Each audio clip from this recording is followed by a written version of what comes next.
Hello दोस्तों, दो success point 2.0 में आप सभी का वेलकम है। आज हम लोग एरुटेरिया समान अध्ययन से प्रैक्टिस सेट 77 एवं 78 करेंगे, जो सभी प्रतियोगी परीक्षाओं के लिए अति महत्वपूर्ण है। तो वीडियो में अंत तक बने रहिएगा। वीडियो को लाइक, सब्सक्राइब एंड दोस्तों के साथ ज़्यादा से ज़्यादा शेयर कीजिएगा। बता दें दोस्तों कि इसका PDF का लिंक वीडियो के डिस्क्रिप्शन बॉक्स में डाल दिया गया है, वहाँ से इसे डाउनलोड कर सकते हैं। आइए इसका पहला क्वेश्चन देखते हैं।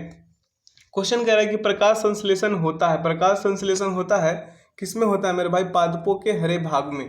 ठीक है। अगला है बीज किसके बिना अंकुरित हो सकता है? बीज जो है पर्याप्त प्रयास प्रकाश के बिना भी अंकुरित हो सकता है। अगला क्वेश्चन देखेंगे। कह रहा है क्वेश्चन की एवोनाइट के संदर्भ में निम्नलिखित में से कौन सा कथन सही है?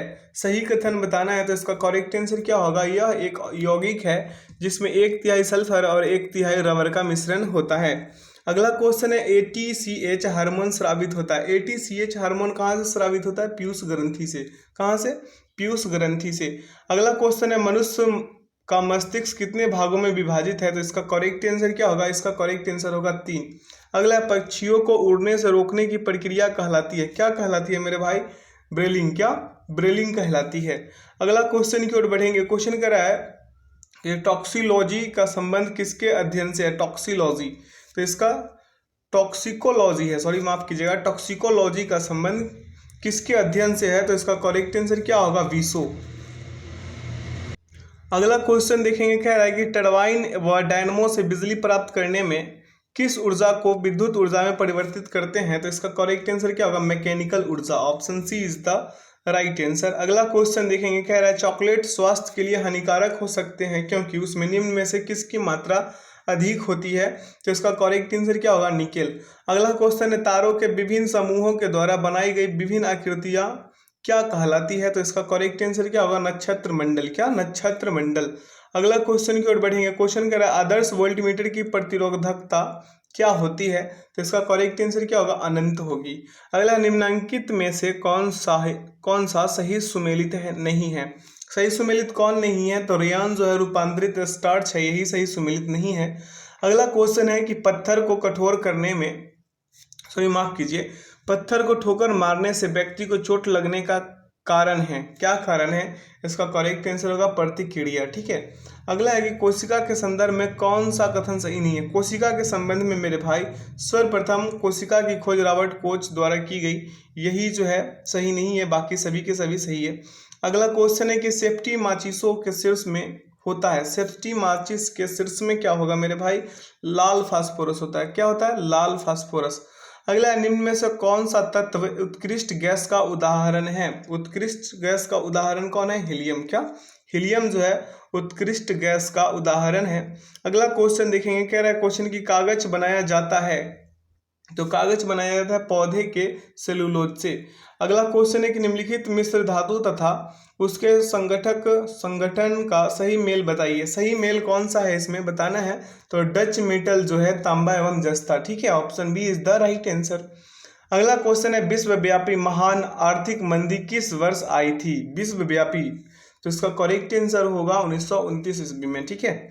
अगला क्वेश्चन है मेरे भाई कि किसी व्यक्ति के वास्तविक जीवन स्तर का आकलन किया जा सकता है, तो कैसे किया जा सकता है? प्रति व्यक्ति आय द्वारा। अगला क्वेश्चन देखेंगे। कह रहा है कि आय तथा उपभोग में किस प्रकार का संबंध है? आय तथा उपभोग में प्रत्यक्ष संबंध है। क्या? प्रत्यक्ष संबंध है। अगला है पृथ्वी के विभिन्न स्थल रूपों जैसे पर्वत, घाटी, पठार और मैदानों का निर्माण किन प्रक्रियाओं के परिणाम स्वरूप है? तो इसका करेक्ट आंसर क्या होगा? आंतरिक और बाह्य प्रक्रिया के कारण। अगला क्वेश्चन की ओर बढ़ेंगे। क्वेश्चन क्या कह रहा है कि देश में किन 3 वर्षों की अवधि की योजना अवकाश के रूप में मनाया जाता है? तो इसका करेक्ट आंसर क्या होगा? 1966 से 69। ठीक है। Option B is the right answer. अगला क्वेश्चन की ओर बढ़ेंगे। कह रहे हैं जैव उर्वरक कौन सा है? जैव उर्वरक एस्पेरिलम है। क्या है? एजोस्पेरिलम है। ठीक है। एजोस्पेरिलम जैव उर्वरक एजोस्पेरिलम है।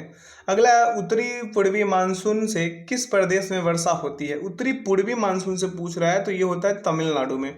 अगला क्वेश्चन की ओर बढ़ेंगे। कह रहा है निम्न में से कौन सा जोरा गलत है? गलत जोरा कौन सा है? तो पेरियार अभ्यारण्य आंध्र प्रदेश, यही गलत जोरा है। अगला है सबसे बड़ी मानव निर्मित झील कौन सी है? मानव निर्मित झील पूछ रहा है तो गोविंद सागर झील। क्या? गोविंद सागर झील। अगला है, निम्नलिखित में से भारत के किस शहर को शून्य मील केंद्र के नाम से जाना जाता है? तो इसका करेक्ट आंसर क्या होगा मेरे भाई? इसका करेक्ट आंसर होगा नागपुर। क्या? नागपुर होगा। अगला क्वेश्चन की ओर बढ़ेंगे। क्वेश्चन क्या कह रहा है? झूम कृषि किससे संबंधित है? तो झूम कृषि स्थानांतरण कृषि से संबंधित है। अगला है, वाल्तोरो हिमनद स्थित है। वाल्तोरो हिमनद जो है मेरे भाई कहाँ स्थित है? काराकोरम पर्वतमाला में। कहाँ? काराकोरम पर्वतमाला में स्थित है। अगला क्वेश्चन है कि अकाल तख्त का निर्माण किसने किया था? तो अकाल तख्त का निर्माण जो है मेरे भाई गुरु हरगोविंद ने किया था। अगला, मेहरौली में जंग रहित लौह स्तंभ किस वंश के समय स्थापित किया गया था? तो इसका करेक्ट आंसर होगा गुप्त वंश। अगला क्वेश्चन की ओर बढ़ेंगे। क्वेश्चन क्या करेगा? कर्म का सिद्धांत किस दर्शन से संबंधित है? तो कर्म का जो सिद्धांत है वो मीमांसा से संबंधित है। अगला है, समुद्रगुप्त के प्रयाग प्रशस्ति वाले स्तंभ पर निम्नलिखित में किसका लेख मिलता है? तो इसका करेक्ट आंसर क्या होगा? जहांगीर। अगला क्वेश्चन है, वह सुल्तान कौन था जिसने खलीफा के अधिकार को मानने से इनकार कर दिया था? तो इसका करेक्ट आंसर क्या होगा? Alauddin Khilji. Option A is the right answer. ये बीपीएससी में इस बार का क्वेश्चन है, री एग्जाम जो 67 हुआ था उसका। अगला क्वेश्चन देखेंगे। कह रहा है क्वेश्चन कि अलवार संतों का आविर्भाव निम्नलिखित में से किस आधुनिक राज्य से हुआ? तो इसका करेक्ट आंसर क्या होगा? तमिलनाडु। क्या? तमिलनाडु। अगला क्वेश्चन है, रविन्द्रनाथ टैगोर द्वारा लिखित गान जन गण मन सर्वप्रथम जनवरी 1912 में किस नाम से प्रकाशित हुआ था? तो इसका करेक्ट आंसर क्या होगा? भारत भाग्य विधाता। क्या? भारत भाग्य विधाता। अगला, 1942 के भारत छोड़ो आंदोलन के दौरान कहाँ जातीय सरकार गठन किया गया था? तो इसका करेक्ट आंसर होगा तामलुक। क्या? तामलुक में। अगला क्वेश्चन है कि निम्न में से कौन लीडर समाचार पत्र के संस्थापक थे? लीडर समाचार पत्र के संस्थापक मदन मोहन मालवीय थे। अगला, यदि किसी अवर न्यायपालिका ने किसी विषय पर अपना निर्णय दे दिया हो तो उच्चतम न्यायपालिका किस रीट को जारी कर निर्णय को रद्द कर सकती है और मामले को अपने पास मांग सकती है? तो इसका करेक्ट आंसर क्या होगा? उत्प्रेषण। क्या? उत्प्रेषण। अगला क्वेश्चन है कि लोकसभा के संदर्भ में कौन सा कथन सही नहीं है? लोकसभा के संबंध में जो कथन सही नहीं है वो है लोकसभा की अधिकतम सदस्य संख्या 555 होती है। अगला क्वेश्चन की ओर बढ़ेंगे। क्वेश्चन कह रहा है, 42वें संविधान संशोधन द्वारा किस अनुच्छेद के माध्यम से श्रमिकों की प्रबंधन में भागीदारी सुनिश्चित की गई? तो इसका करेक्ट आंसर क्या होगा? अनुच्छेद 43 का ए। ठीक है, option D is the right answer. अगला क्वेश्चन की ओर बढ़ेंगे। क्वेश्चन कह रहा है, संविधान और विधि के परिरक्षण, संरक्षण और प्रतिरक्षण का शपथ ग्रहण करते हैं। तो इसका करेक्ट आंसर क्या होगा? ऑप्शन नंबर बी, राष्ट्रपति। अगला है, संविधान के प्रामाणिकता संसद से ज्यादा है क्योंकि संविधान यह बताता है कि संसद कैसे बनाई जाए और उसे कौन कौन सी शक्तियां प्राप्त होगी। अगला क्वेश्चन देखेंगे। कह रहा है, भारत को एक संविधान देने का प्रस्ताव संविधान सभा द्वारा कब पारित किया गया? तो इसका करेक्ट आंसर क्या हो जाएगा? 22 जनवरी 1947 को। अगला है, अकबर की गुजरात विजय के संदर्भ में निम्नलिखित कथनों में कौन सा असत्य है? असत्य कथन है, इस अभियान में मिर्जाओं ने अकबर का साथ दिया था, यही गलत है। अगला क्वेश्चन देखेंगे। कह रहा है कि अशोक मेहता समिति की सिफारिशों में निम्न में से कौन शामिल नहीं था? तो शामिल कौन नहीं था मेरे भाई? किसी स्तर पर कोई आरक्षण का प्रावधान नहीं होना चाहिए, ऑप्शन सी। अगला क्वेश्चन देखेंगे। अगला क्वेश्चन क्या कह रहा है कि केंद्रीय और प्रांतीय विधान परिषदों में सदस्यों को अनुपूरक प्रश्न पूछने का अधिकार किस अधिनियम के माध्यम से मिला? तो भारत परिषद अधिनियम 1909। Option C is the right answer. अगला क्वेश्चन की ओर बढ़ेंगे। क्वेश्चन क्या कह रहा है कि करगम तथा कबलतम लोक नृत्य का संबंध किस राज्य से है? तो इसका करेक्ट आंसर क्या होगा? तमिलनाडु। क्या? तमिलनाडु। अगला क्वेश्चन है, पोचमपाद परियोजना किस नदी पर स्थित है? तो पोचमपाद परियोजना जो है गोदावरी नदी पे स्थित है। किस पे? गोदावरी नदी पे स्थित है। इसका स्मरणीय तथ्य पीडीएफ में डाला हुआ है, आप लोग पीडीएफ को वीडियो के डिस्क्रिप्शन बॉक्स से डाउनलोड कर सकते हैं। ठीक है, तो वीडियो को लाइक सब्सक्राइब एंड दोस्तों के साथ ज़्यादा से ज़्यादा शेयर करते चलिए। ठीक है, इसका मॉक टेस्ट लगाइए और इसे स्किप मत कीजिएगा ताकि एग्जाम्स में एक भी क्वेश्चन ना छूटे। इसे अच्छे से पढ़िएगा। आइए सीट नंबर 78 का पहला क्वेश्चन देखते हैं। पहला क्वेश्चन क्या कह रहा है मेरे भाई? कह रहा है कि निम्नलिखित में से कौन प्रति इकाई सबसे अधिक ऊष्मा की मात्रा देती है? तो इसका करेक्ट आंसर क्या होगा? एंथ्रासाइट, जो कोयले का सबसे उत्तम किस्म है। अगला है निम्न में से कौन सा कथन असत्य है, बताना है। तो इसका करेक्ट आंसर क्या होगा, विटामिन सी रोगों से लड़ने में सहायक है। ऑप्शन सी जो होगा यही कथन असत्य है। अगला क्वेश्चन देखेंगे, कह रहा है कि प्रिज्म में प्रकाश के विभिन्न रंगों का विभाजन किसके कारण होता है। तो इसका करेक्ट आंसर क्या होगा, प्रकाश का परिक्षेपण। अगला है निम्न में से निम्न में से आंखों का कौन सा भाग उसके विशिष्ट रंग के लिए उत्तरदायी होता है। तो इसका करेक्ट आंसर क्या होगा, परितारिका। अगला है डायलिसिस की विधि निम्नलिखित में से किसके अक्रिय हो जाने की स्थिति में प्रयोग में लाई जाती है। तो इसका करेक्ट आंसर क्या होगा, वृक्क। अगला क्वेश्चन की ओर बढ़ेंगे। क्वेश्चन क्या कह रहा है कि फाइबर ऑप्टिक्स किस सिद्धांत पर कार्य करते हैं। तो फाइबर ऑप्टिक्स जो है पूर्ण आंतरिक परावर्तन पर कार्य करते हैं। अगला है पिक्नोमीटर नामक उपकरण का प्रयोग किसे मापने के लिए किया जाता है। तो इसका करेक्ट आंसर क्या होगा, घनत्व। क्या, घनत्व को। अगला है रक्तस्राव को रोकने के लिए आमतौर पर किस एल्यूमिनियम लवण का प्रयोग किया जाता है। तो इसका करेक्ट आंसर क्या होगा, पोटास एलम। क्या, potash alum. Option D is the right answer. अगला है अरक्तता किसकी कमी के कारण होता है। तो इसका करेक्ट आंसर क्या होगा, फॉलिक एसिड। अगला है एकमात्र पक्षी कौन है जो पीछे की ओर उड़ता है, पीछे की ओर मतलब उल्टा। तो गुंजन पक्षी। Option D is the right answer. अगला क्वेश्चन है कि निम्न में से किसे अनुवांशिकी का जनक कहा जाता है। बहुत ही अच्छा क्वेश्चन है, मेंडल को। ठीक है। अगला क्वेश्चन है निम्न में से कौन सा धातु तथा उनके अयस्कों का सही मेल नहीं है। तो इसका करेक्ट आंसर क्या होगा, मिलेराइट यूरेनियम। ठीक, option C is the right answer. अगला उत्प्रेरक वह पदार्थ है जो अभिक्रिया की दर को बढ़ाता है। अगला है दहन कैसी प्रक्रिया है। दहन मेरे भाई रासायनिक प्रक्रिया है। दहन क्या है, रासायनिक प्रक्रिया है। अगला क्वेश्चन की ओर बढ़ेंगे। क्वेश्चन क्या करें, निम्न में से कौन सा एक आभासी बल का उदाहरण है। आभासी बल का उदाहरण अपकेंद्री बल है। अगला है बौद्ध धर्म ने समाज के दो वर्गों को अपने साथ जोड़कर एक महत्वपूर्ण प्रभाव छोड़ा। ये वर्ग थे, ये वर्ग कौन से थे, स्त्रियां एवं शूद्र। क्या है, स्त्रियां एवं शूद्र। अगला क्वेश्चन है कि किस राजवंश के दौरान महाबलीपुरम मंदिर का निर्माण किया गया था। बहुत ही अच्छा क्वेश्चन है, पल्लव राजवंश। क्या, पल्लव राजवंश। अगला क्वेश्चन देखेंगे, कह रहा सुविख्यात कोहिनूर हीरा कहाँ के खान से प्राप्त किया गया था।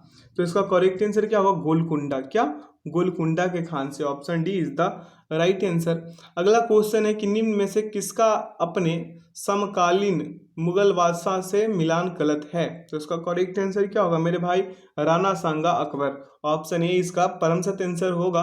अगला क्वेश्चन है अकबर द्वारा किए गए सुधारों का सही मेल कौन सा है। सही मेल बताना है। यहाँ पे पहला कह रहा है कि मजहर की घोषणा 1579 ईस्वी, जजिया कर समाप्ति 1564 ईस्वी, तीर्थ यात्रा कर समाप्ति 1562 ईस्वी और इबादत खाना की स्थापना 1582 ईस्वी। इसमें से बताना है कि कौन सा कथन सही है। इसका चयन करना है कूट के प्रयोग से। तो इसका करेक्ट आंसर क्या हो जाएगा, केवल 1 एवं 2। Option A is the right answer. अगला क्वेश्चन की ओर बढ़ेंगे। क्वेश्चन कह रहा है वह प्रसिद्ध जैन विद्वान कौन था जिसका अकबर बहुत सम्मान करता था। तो इसका करेक्ट आंसर क्या होगा, Hari Vijay Suri. Option D is the right answer. अगला है अंग्रेजों ने निम्नलिखित स्थानों पर जिस क्रम में अपने व्यापार केंद्र स्थापित किए उनका सही क्रम बताएं। तो उनका सही क्रम क्या होगा, Surat, Madras, Bombay, Calcutta. Option C is the right answer. अगला क्वेश्चन देखेंगे, कह रहा है कि नादिर शाह के आक्रमण के समय दिल्ली का शासक निम्न में से कौन था। तो दिल्ली का जो शासक था मेरे भाई, मेरे मित्र, मेरे बंधु, वो था Muhammad Shah. Option A is the right answer. अगला उपन्यास नील दर्पण का अंग्रेजी अनुवाद किसने किया था। तो नील दर्पण का जो अंग्रेजी अनुवाद किए थे मधुसूदन दत्त। कौन, Madhusudan Dutt. Option B is the right answer. अगला क्वेश्चन है गांधी जी की सबसे महत्वपूर्ण शिक्षाएं निम्न में से कौन सी है। पहला है सत्य, दूसरा अहिंसा, तीसरा धर्म और चौथा सत्याग्रह। कूट का प्रयोग करके इसका उत्तर देना है। तो इसका करेक्ट आंसर होगा केवल 1 और 2। ठीक है। अगला है भारत सेवक समाज की स्थापना गोपाल कृष्ण गोखले द्वारा किस वर्ष की गई थी। ये एग्जाम्स में बहुत बार क्वेश्चन आया है, 1905 ईस्वी में। ठीक है, option B is the right answer. अगला क्वेश्चन की ओर बढ़ेंगे, कह रहा है किसी देश का आर्थिक विकास किस पर निर्भर करता है। तो इसका करेक्ट आंसर क्या होगा, उपयुक्त सभी पे। प्राकृतिक संसाधन, पूंजी निर्माण, बाजार का आकार। अगला है घटिया वस्तु के संबंध में मांग की आय सापेक्षता कैसी होती है, तो इसका करेक्ट आंसर क्या हो जाएगा, इसका करेक्ट आंसर हो जाएगा ऋणात्मक। क्या, ऋणात्मक। अगला, निम्न में से कौन सा कर केवल राज्य सरकार द्वारा लगाया जाता है, तो मनोरंजन कर। Option A is the right answer. अगला क्वेश्चन देखेंगे, कह रहा है कि भारत में योजनाबद्ध अर्थव्यवस्था किस पद्धति पर आधारित है, तो इसका करेक्ट आंसर क्या होगा, समाजवादी व्यवस्था। क्या, समाजवादी व्यवस्था पे। Option D is the right answer. अगला है, मध्यरात्रि सूर्य का क्या अर्थ है, मध्यरात्रि सूर्य का क्या अर्थ है, तो इसका करेक्ट आंसर क्या होगा मेरे भाई, सूर्य का ध्रुवीय वृत्त में देर तक चमकना। अगला, निम्नलिखित में से कौन सौर परिवार से संबंधित नहीं है, सौर परिवार से संबंधित कौन नहीं है, निहारिका। क्या, निहारिका। अगला क्वेश्चन क्या कह रहा है कि बृहद यानी कि ग्रेटर हिमालय का दूसरा नाम क्या है, तो इसका करेक्ट आंसर क्या होगा मेरे भाई, इसका करेक्ट आंसर होगा Himadri. Option A is the right answer. अगला क्वेश्चन है कि कुल्लू घाटी किसके बीच स्थित है, कुल्लू घाटी पूछ रहा है, तो धौलाधर एवं पीर पंजाल। क्या, धौलाधर एवं पीर पंजाल के बीच कुल्लू घाटी स्थित है। अगला क्वेश्चन है, भारत की जलवायु पर निम्नलिखित में से किसका प्रभाव नहीं पड़ता है, तो इसका करेक्ट आंसर क्या होगा, इसका करेक्ट आंसर होगा महासागरीय धाराएं। क्या, महासागरीय धाराएं होगा इसका। Option B is the right answer. अगला है, भारत में निम्न में से किस नदी को खुला नाला कहा जाता है, खुला नाला कहा जाता है, तो इसका करेक्ट आंसर क्या होगा, Yamuna. Option C is the right answer. अगला क्वेश्चन है, मानव गतिविधियों से परिवर्तित पर्यावरण कहलाता है, क्या कहलाता है, तो एंथ्रोपोजेनिक पर्यावरण। क्या, एंथ्रोपोजेनिक पर्यावरण। अगला क्वेश्चन देखेंगे, क्या कह रहा है क्वेश्चन की, संविधान के अंतर्गत भारतीय लोकतंत्र के आदर्शों को हम कहाँ देख सकते हैं, तो इसका करेक्ट आंसर क्या होगा, प्रस्तावना में। कहाँ, प्रस्तावना में। अगला क्वेश्चन है कि हमारे संविधान के न्यायिक समीक्षा की धारणा किस देश के संविधान से ली गई है, तो इसका करेक्ट आंसर क्या होगा, यूएसए। अगला क्वेश्चन की ओर बढ़ेंगे, क्वेश्चन क्या कह रहा है, कोई राज्य उन अधिकारों द्वारा जाना जाता है जिन्हें वह बनाए रखता है, यह कथन किसका है, कोई राज्य, फिर से, कोई राज्य उन अधिकारों द्वारा जाना जाता है जिन्हें वह बनाए रखता है, यह कथन किसका है, तो इसका करेक्ट आंसर क्या हो जाएगा मेरे भाई, लॉस्की। क्या, लॉस्की का। अगला, निम्न में से कौन राष्ट्रपति के चुनाव में भाग नहीं लेते, तो राष्ट्रपति के चुनाव में विधानसभा में मनोनीत किए गए सदस्य जो है वो भाग नहीं लेते हैं। अगला क्वेश्चन कह रहा है कि नागरिकता प्राप्त करने के लिए शर्तें निर्धारित करने वाला सक्षम निकाय कौन सा है, तो सक्षम निकाय जो है मेरे भाई संसद है। Option D is the right answer. अगला है, भारतीय संविधान के किस अनुच्छेद में मुख्यमंत्री के कार्यों को परिभाषित किया गया है, तो इसका करेक्ट आंसर क्या होगा, अनुच्छेद 167। क्या, अनुच्छेद 167 में किया गया है। अगला क्वेश्चन की ओर बढ़ेंगे, क्वेश्चन क्या करें, अंतर्राज्यीय परिषद की स्थापना का सुझाव किस आयोग ने दिया था, तो इसका करेक्ट आंसर क्या होगा, सरकारिया आयोग। Option A is the right answer. अगला है, संयुक्त राष्ट्र सुरक्षा परिषद के अस्थायी सदस्यों की कार्य अवधि कितनी होती है, इसकी कार्य अवधि जो है 2 वर्ष की होती है। Option B is the right answer. अगला क्वेश्चन की ओर बढ़ेंगे, क्वेश्चन कह रहा है, भारत में प्रत्यक्ष लोकतंत्र का उदाहरण है, प्रत्यक्ष लोकतंत्र का उदाहरण क्या है मेरे भाई, ग्राम सभा। क्या, ग्राम सभा। अगला है कि जिला न्यायालयों के न्यायाधीशों की नियुक्ति किसके द्वारा की जाती है, तो इसका करेक्ट आंसर क्या होगा, राज्यपाल। Option B is the right answer. अगला क्वेश्चन की ओर बढ़ेंगे, क्वेश्चन कह रहा है, भारत में प्रथम औद्योगिक नीति की घोषणा कब की गई थी, तो इसका करेक्ट आंसर क्या होगा, 1948 ईस्वी। अगला क्वेश्चन देखेंगे, कह रहा है, प्रायद्वीपीय भारत में सिंचाई का अधिकतम प्रमुख साधन है, अधिकतम प्रमुख साधन क्या है, तालाब। क्या, तालाब। अगला और इस सेशन का आखिरी क्वेश्चन है, अंतर्राष्ट्रीय मातृभाषा दिवस कब मनाया जाता है, तो इसका करेक्ट आंसर क्या होगा, 21 फरवरी। क्या, 21 फरवरी को। इसका स्मरणीय तथ्य डाला हुआ है, इसे स्किप मत कीजिएगा मेरे भाई, मैं बार बार दोहरा रहा हूँ क्योंकि इसमें बहुत सारे अच्छे चीज़ डाला हुआ है स्मरणीय तथ्य में, तो इसे अच्छे से ज़रूर पढ़िएगा ताकि एग्जाम्स में एक भी क्वेश्चन छूटे नहीं। वीडियो को लाइक सब्सक्राइब में दोस्तों के साथ ज़्यादा से ज़्यादा शेयर कीजिए, बेल आइकन को प्रेस कीजिए ताकि सेशन का नोटिफिकेशन आपको हमेशा मिलते रहे। ठीक है, तो वीडियो में अंत तक बने रहने के लिए बहुत बहुत धन्यवाद। वीडियो को लाइक सब्सक्राइब जरूर कीजिएगा मेरे भाई। Thanks for watching the video. जय हिंद।